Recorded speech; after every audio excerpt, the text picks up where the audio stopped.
pada saat ini.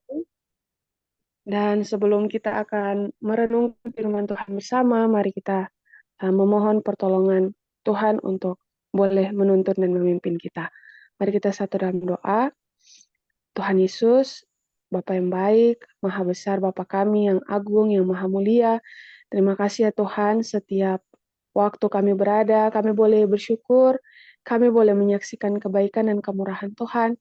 Tiada berkesudahan ya Bapa, dalam setiap hal-hal kecil, bahkan hal-hal besar, dalam setiap berkat, bahkan dalam masalah-masalah yang diizinkan Tuhan terjadi dalam kehidupan kami boleh terus melihat betapa baik dan juga betapa Tuhan sangat mengasihi kami. Terima kasih ya Tuhan, selalu mau berbicara lewat firman-Mu bagi kami. Kami rindu untuk mendengarkan suara-Mu.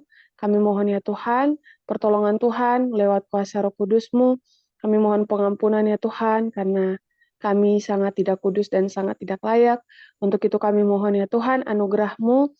Tolong urapi kami semua ya Tuhan dengan roh yang sama, dengan kuasa yang sama, sehingga baik hamba yang akan berbicara, bahkan kami semua yang akan mendengarkan dan membaca, biarlah kami dituntun ya Tuhan, untuk kami dapat beroleh pengertian dan hikmat akan apa yang menjadi kehendak Tuhan, dan dapat menguatkan satu dengan yang lain. Tolong tuntun kami ya Tuhan, biarlah firman-Mu menjadi terang bagi jalan-jalan kami, dan bantu kami setelah kami membaca, merenungkan, dan mendengarkan. Tolong kami juga agar kami diberikan kesanggupan untuk melakukannya, Tuhan. Terima kasih banyak Tuhan Yesus. Berbicaralah bagi kami ya Bapa, tolong kami, karena kami memohon dan meminta hanya di dalam nama Tuhan Yesus. Amin. Amin, puji Tuhan, Bapak, Ibu, dan sahabat orang muda. Pada saat ini, perenungan kita kembali lewat buku perenungan Yesus Nama di Atas Segala Nama. Dalam satu hari ini kita dituntun, dalam satu tahun ini kita dituntun untuk melihat kepada nama Yesus yang kuat, karena di sanalah tempat kita bergantung, tempat kita bersandar, dan segala kebutuhan kita ada, segala solusi kita, dan juga segala pergumulan kita ada satu solusi dan penyelesaiannya, yaitu di dalam nama Tuhan Yesus. Dan di pagi ini kita melihat bagaimana Tuhan Yesus sebagai guru utama yang agung. Saya mengundang Bapak Ibu dan juga sahabat orang muda boleh membuka dalam Matius pasalnya yang ke-7. Di sana ada begitu banyak pengajaran Yesus yang sudah dibagikan dalam beberapa perikop, beberapa hal, beberapa tema, yang mana ada hal menghakimi, ada hal yang kudus dan berharga, ada hal pengabulan doa, ada jalan benar, kemudian ada hal pengajaran yang sesat, kemudian ada dua macam dasar, dan ayat tema kita berfirman di pagi ini dalam Matius 7 ayatnya yang ke-28. Di sana dikatakan, dan setelah Yesus mengakhiri perkataan ini, takjublah orang banyak itu mendengar pengajarannya. Puji Tuhan. Bapak, Ibu, dan sahabat orang muda, mari kita melihat lebih lanjut lagi. Sudah menjadi kebiasaan mengagungkan buku-buku dan para pengarang yang tidak menyajikan dasar yang tepat bagi pendidikan sejati. Dari sumber apakah para pengarang ini memperoleh hikmat, dan sebagian besar tidak pantas mendapatkan penghargaan kita. Walaupun para pengarang itu dianggap sebagai orang-orang yang bijaksana, apakah mereka mendapat pelajaran mereka dari guru agung yang tidak pernah dikenal oleh dunia? Jika tidak, mereka pasti salah. Mereka yang sedang mempersiapkan diri kepada tempat tinggal surgawi dianjurkan untuk membuat Alkitab sebagai buku pelajaran mereka yang utama. Dan ini Bapak, Ibu, dan sahabat orang muda, buku pelajaran yang utama karena kita adalah murid-murid Kristus. Apakah setiap hari, nanti ada dalam pertanyaan lebih lanjutan lagi, saya mau mengulang kembali, mereka yang sedang mempersiapkan diri kepada tempat tinggal surgawi dianjurkan untuk membuat Alkitab sebagai buku pelajaran mereka yang utama. Jadi kalau kita sudah selesai dari sekolah, mungkin dari sekolah, kemudian ada perkuliahan, Mungkin kita di dunia ini bisa selesai, tapi untuk sekolah Kristus kita akan terus belajar. Untuk itu buku panduan kita yaitu Alkitab. Dan kita lihat lebih lanjut lagi Bapak Ibu dan sahabat orang muda. Para pengarang populer ini tidak menunjukkan kepada para mahasiswa jalan yang menuju kepada kehidupan yang kekal. Inilah hidup yang kekal itu, yaitu bahwa mereka mengenal Engkau satu-satunya Allah yang benar dan mengenal Yesus Kristus yang telah Engkau utus. Yohanes 17 ayat 3. Ini memang dalam pendidikan sekarang ini, bahkan beberapa berita di akhir-akhir ini bahwa pendidikan agama akan segera untuk dihilangkan. Bayangkan Bapak Ibu dan sahabat orang muda, bagaimana setan bekerja di akhir zaman ini agar benar-benar uh, orang-orang tidak mempedulikan lagi mengenai agama atau mengenai Tuhan itu sendiri. Bahkan juga untuk orang-orang Kristen kita semua ya jadi sangat rentan, dan kita lihat lebih lanjut lagi Bapak Ibu dan sahabat orang muda. Takut akan Tuhan adalah permulaan segala hikmat. Buku-buku harus disediakan untuk ditempatkan di tangan para mahasiswa yang akan mendidik mereka untuk mempunyai kasih yang sungguh-sungguh dan hormat terhadap kebenaran dan mempunyai integritas yang teguh. Pelajaran ini yang secara positif penting untuk membentuk tabiat untuk mempersiapkan mereka kepada kehidupan yang akan datang, harus selalu dipelihara di hadapan mereka.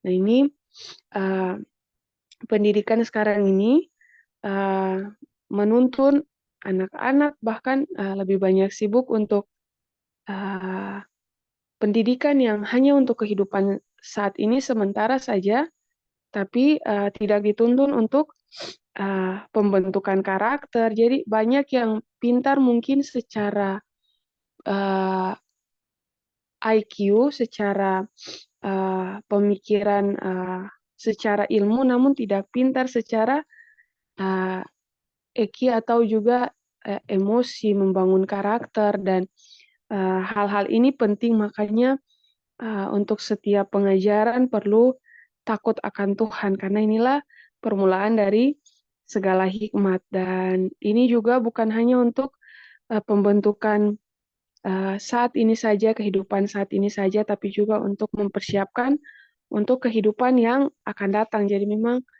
sangat penting bukan saja buat sahabat orang muda, bahkan bagi Bapak Ibu, orang tua, karena uh, terkadang saya melihat bahkan orang tua bahwa sudah tua secara umur, tapi secara karakter masih banyak yang belum dibenahi.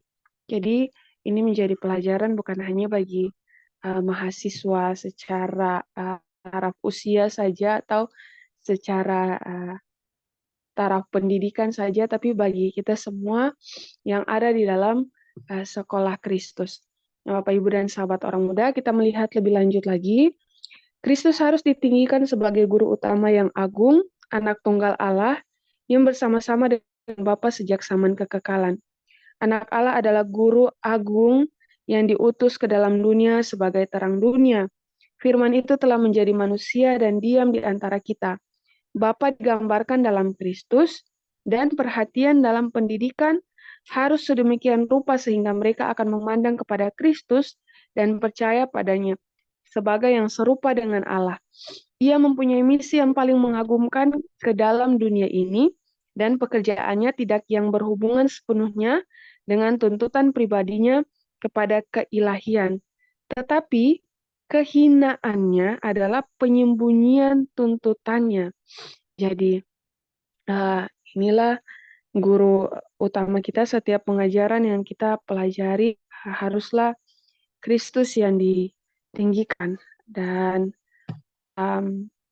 Kristus pun hadir ke dunia ini luar biasa, karena dalam ketinggiannya dia hadir merendahkan diri, bahkan sangat hina sekali. Kita semua berdosa, tapi kita tidak mengalami hal seperti Yesus alami, yang dihukum disalibkan. Beberapa waktu sudah memperingati atau mengingat kembali bagaimana kematian Kristus lewat Paskah, Dan Bapak Ibu dan sahabat orang muda, kita berdosa hari ini, tapi kita tidak sampai harusnya kita yang disalibkan. Coba Bapak Ibu dan sahabat orang muda bayangkan, harusnya kita yang mengalami jalan-jalan Kristus, tapi Kristus yang maha tinggi, yang maha agung, tapi hadir dalam kehinaan untuk menyelamatkan kita. Jadi luar biasa guru yang bukan hanya memberikan teori saja, tapi guru yang langsung memberikan teladan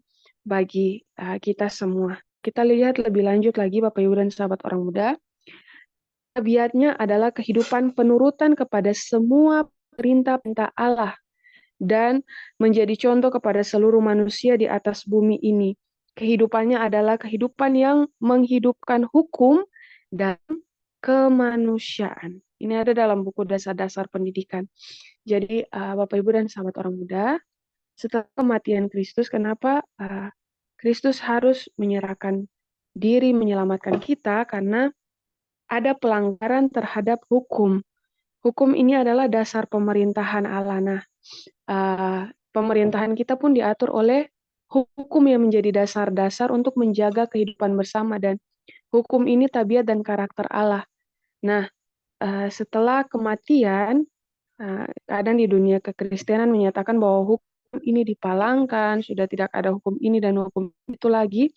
Tapi kita perlu mengingat kembali bahwa kehadiran Tuhan di dunia ini untuk sebuah penurutan. Jadi beberapa waktu ini saya sangat bersyukur sekali dengan kehadiran saya, karena memang saya merasakan betapa Tuhan menyayangi saya dalam berbagai hal. Saya tidak sempurna, tapi oma saya ini selalu memberikan kasih sayang kepada saya ketika saya bersama-sama dengan beliau. Padahal memang dalam banyak hal saya salah bahkan, dan lebih indahnya lagi ketika mulai menurut, mulai rajin di rumah, ada juga kasih sayang yang lebih dan lebih lagi. Jadi saya melihat bahwa sebelum kita berdosa, Tuhan sudah sangat mengasihi kita. Setelah kita menyadari kasih Tuhan dan kita menurut, inilah juga yang Tuhan kehendaki. Dan betapa sebelum kita terus ada dalam dosa, Tuhan mengasihi kita. Setelah kita ada dalam penurutan karena kasih Tuhan pun, betapa kita akan melihat begitu indah kasih Tuhan yang melimpah dalam kehidupan kita. Jadi ini Bapak Ibu dan sahabat orang muda, jangan sampai kita salah mengartikan hukum yang dipalangkan, karena kalau secara hukum-hukum upacara seperti pemberian korban dan yang lain, memang sudah dipalangkan atau sudah selesai karena perlambangannya ada di Yesus. Tapi hukum seperti perintah-perintah Tuhan, 10 firman, juga hukum kesehatan, peraturan-peraturan yang lainnya, tidak, karena ini merupakan dasar atau juga merupakan landasan yang menunjukkan karakter Tuhan itu sendiri.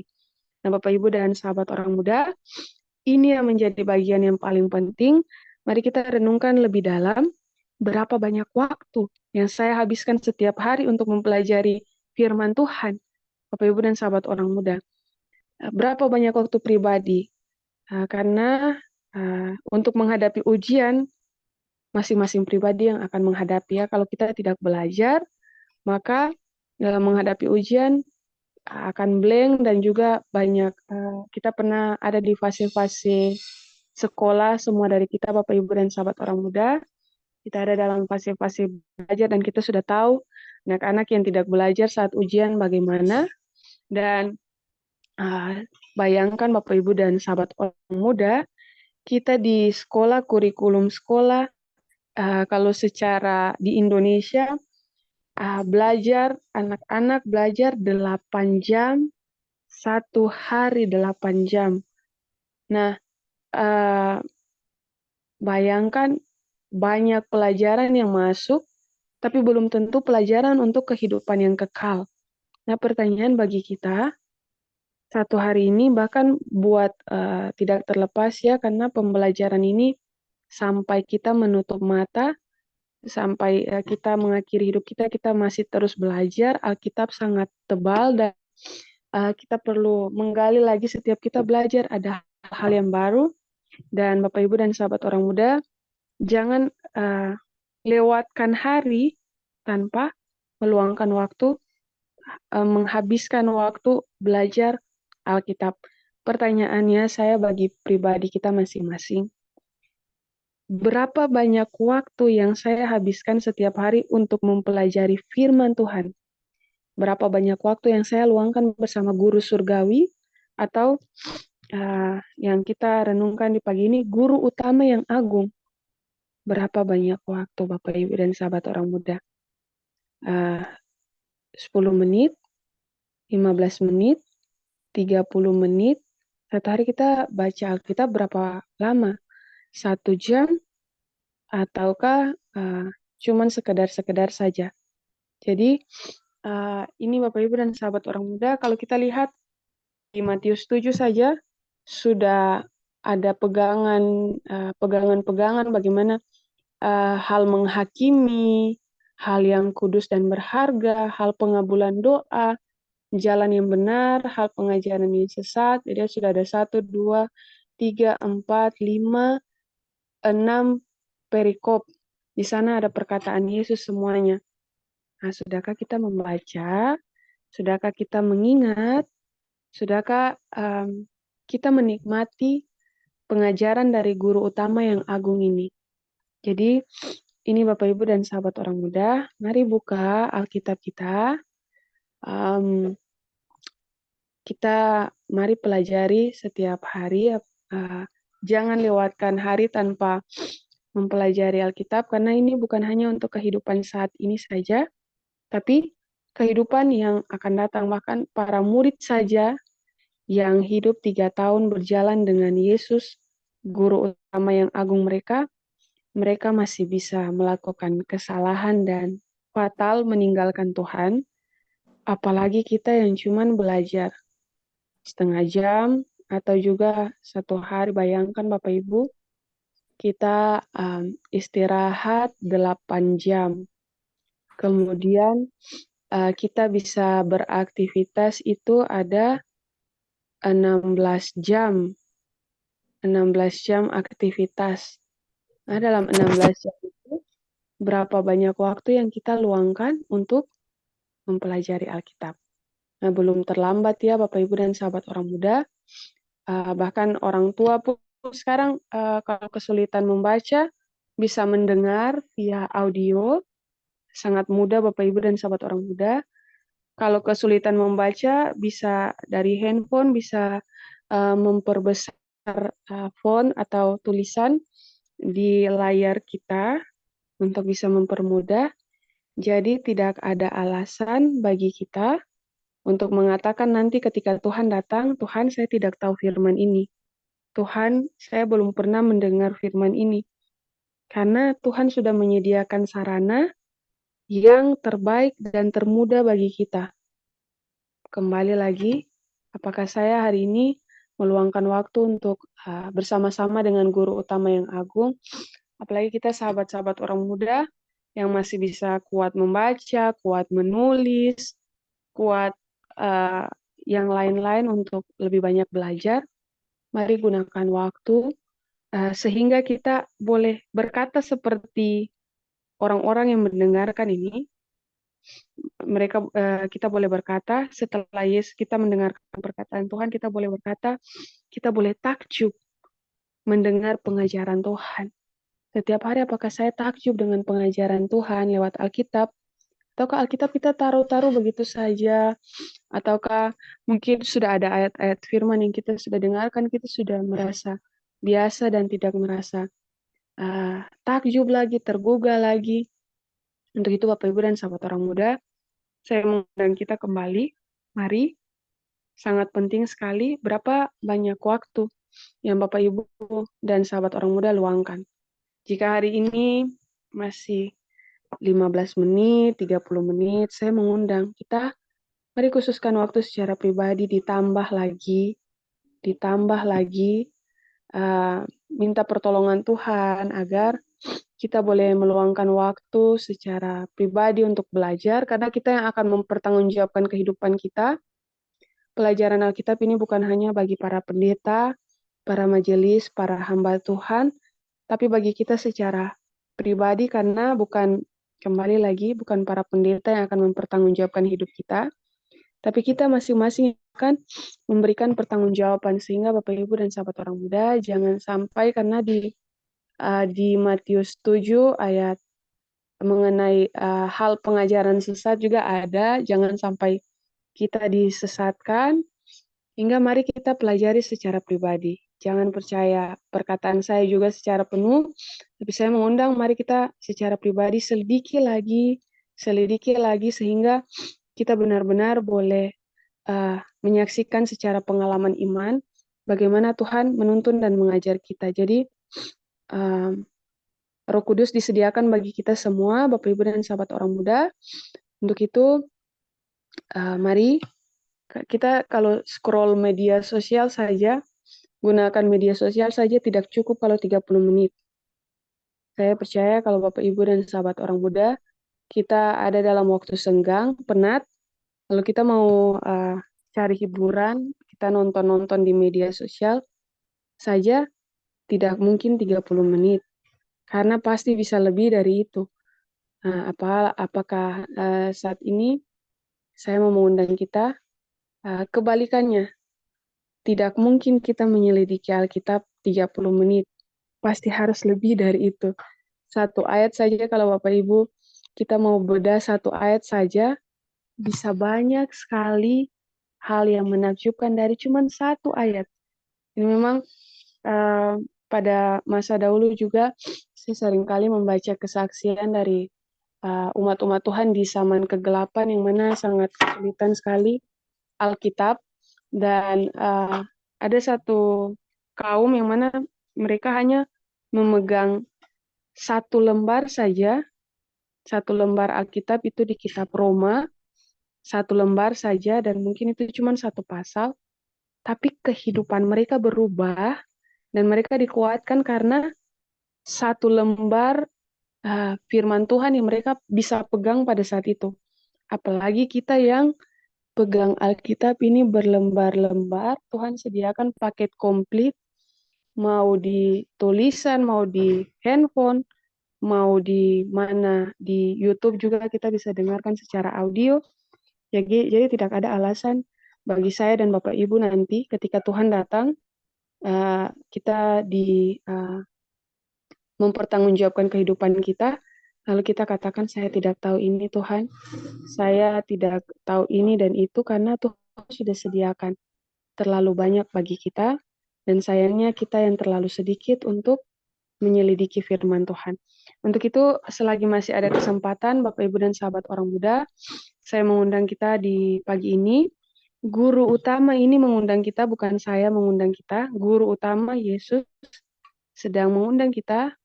Mari belajar langsung dari pengajaran Tuhan Yesus, duduk di kaki Tuhan Yesus, minta Roh Kudus memberikan pengajaran bagi kita secara pribadi, agar kita dapat memegang firman Tuhan menjadi bagian kita, dan inilah hal kudus, hal berharga, melebihi pengajaran lain yang Tuhan mau berikan buat kita. Sehingga setelah kita mendengarkan setiap pengajaran Tuhan, kita boleh takjub dan boleh memuji dan memuliakan Tuhan, dan kehidupan kita boleh dibaharui dan diubahkan karena apa yang kita isi dalam pikiran kita, asupan pikiran kita seperti makan itu juga yang akan menjadi perkataan dan tindakan. Jadi mari setiap hari Bapak Ibu dan sahabat orang muda belajar dari Guru Agung, mengisi pikiran kita dengan hal kudus dan hal berharga, dan dengan pertolongan Tuhan, biarlah kehidupan kita juga boleh diubahkan. Saya bawa perenungan ini dalam nama Tuhan Yesus. Tuhan Yesus memberkati kita semua. Mari luangkan waktu lebih banyak lagi untuk dapat mempelajari Alkitab bersama-sama dengan Guru utama yang agung yang selalu bersedia untuk mengajar kita. Tuhan Yesus memberkati kita semua. Amin. Amin, puji Tuhan.